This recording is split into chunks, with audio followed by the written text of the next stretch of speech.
அன்பான தேவனுடைய பிள்ளைகளே, ஆண்டவராகிய இயேசு கிறிஸ்துவின் நாமத்தில் உங்களை நான் வாழ்த்துகிறேன்.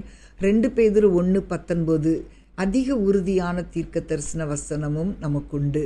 பொழுது விடிந்து விடிவெள்ளி உங்கள் இருதயங்களில் உதிக்கும் அளவும் இருளுள்ள ஸ்தலத்தில் பிரகாசிக்கிற விளக்கை போன்ற அவ்வசனத்தை கவனித்திருப்பது நலமாயிருக்கும். இந்த வசனத்தை வாசிக்கும்போது இதில் ஒரு 3 உண்மைகளை நாம் பார்க்க முடியும்.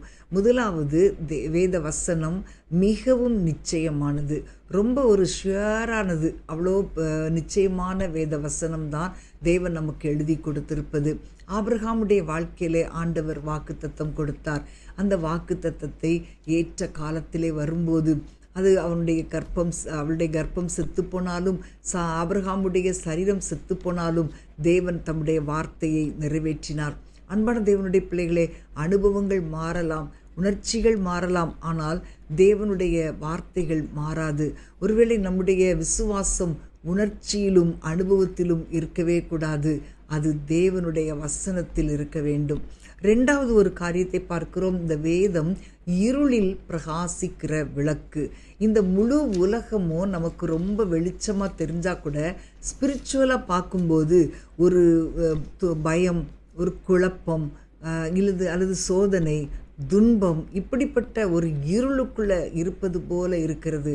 ஆனால் நமக்கு அந்த இருளான காரியங்களில் கூட அந்த வேதம் நமக்கு ஒரு வெளிச்சமாக இருக்கிறது.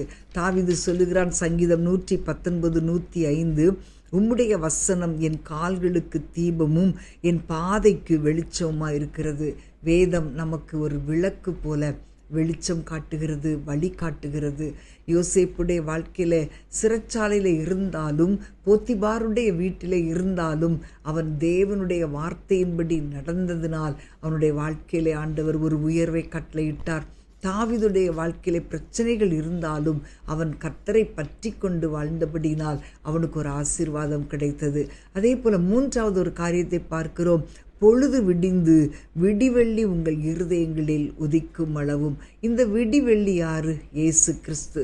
வெளிப்படுத்தல பார்க்கிறோம் 22:16, நான் தாவீதின் வேரும் சந்ததியும் பிரகாசமுள்ள நட்சத்திரமாயிருக்கிறேன்.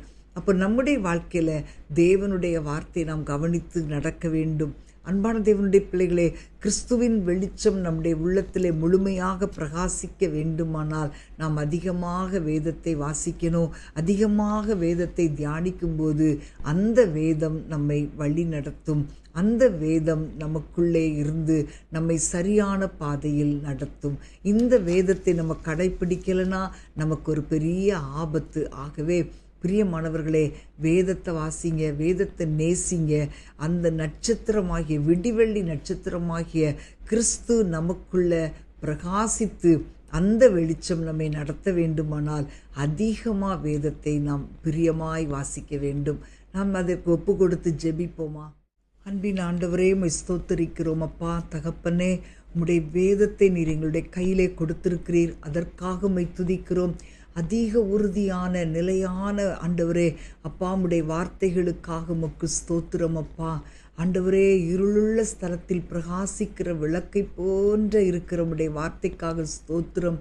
ஆண்டவரே, நாங்கள் இந்த வேதத்தை வாசிக்கும்போது, வேதத்தை பற்றி நடக்கும்போது, ஆண்டவரே, எவ்வளோ பிரச்சனைகள் வந்தாலும், எவ்வளோ குழப்பங்கள் வந்தாலும், இருளாய் தோன்றுகிற பகுதிகளிலெல்லாம் உம்முடைய வேதம் ஆண்டவரே நீர் எங்களுக்கு பிரகாசிக்கிற விடிவெள்ளியாக இருக்கிறபடியால் உம்மை நன்றியோடு துதிக்கிறோம். உம்முடைய வேதத்தை யாரெல்லாம் நேசிக்கிறாங்களோ, வாசிக்கிறாங்களோ, அதை கடைப்பிடிக்கிறாங்களோ, அவங்களுடைய வாழ்க்கையிலே நீர் ஆண்டவரை பிரகாசிக்கிற விளக்காய் வழிநடத்துகிறதற்காக உமக்கு ஸ்தோத்திரம்.